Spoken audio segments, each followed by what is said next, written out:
Isn't it like today is the last service of this decade? And some of you are thinking like, that's nothing. Well, I'm sorry, you're a little older than I am, but I only have 3 decades under my belt, so that's a lot to me. But it's funny, and what I've been seeing a lot of people are doing this 10-year challenge. Like, what did you look like 10 years ago? And so I thought I would kind of maybe surprise or possibly scare you this morning, and I decided I'd share mine. On the left is me at my sister's wedding, clean shaven per her request. And yes, if you squint your eyes well enough, you will see that I am wearing a kilt, and I'm not ashamed. And then on the right, you see me with my son Benjamin just a couple weeks ago. And I'll just say this from the forefront. You guys keep me looking young. I'll give you that. So thank you for that. But it's interesting to think of like, man, where were you a decade ago? You know, some of you may have been still in school. Some of you may have been without kids. It's crazy to think how much you may have changed in a decade's time. I remember a lot last year coming into 2019. A lot of people were like, new year, new me. Ooh. And it's like,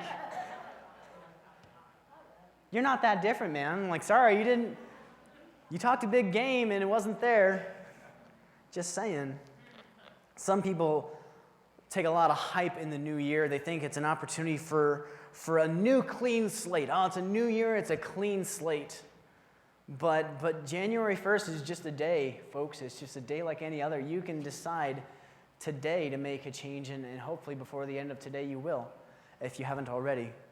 Those who are in the inside, they kind of get that. But I remember it was a little more than 10 years ago, because I'm not that young anymore.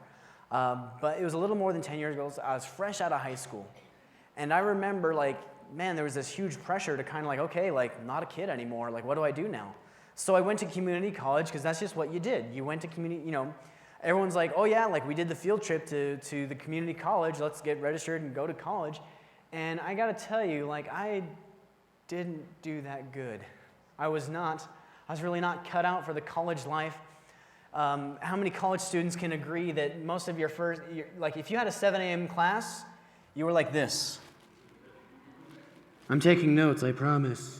I mean, that was you during that, and so naturally I did not do so well in college. And not only that, but my parents had a rule, which I thought was reasonable of them, but it was just hard to meet up to. My parents had this rule that on whatever days that you're not at school, you have to have a job. And me being fresh out of high school, I had no such job to talk about. And so my parents required of me to get dressed in a suit and a tie, slacks, shoes, the whole bit, and drop no less than 3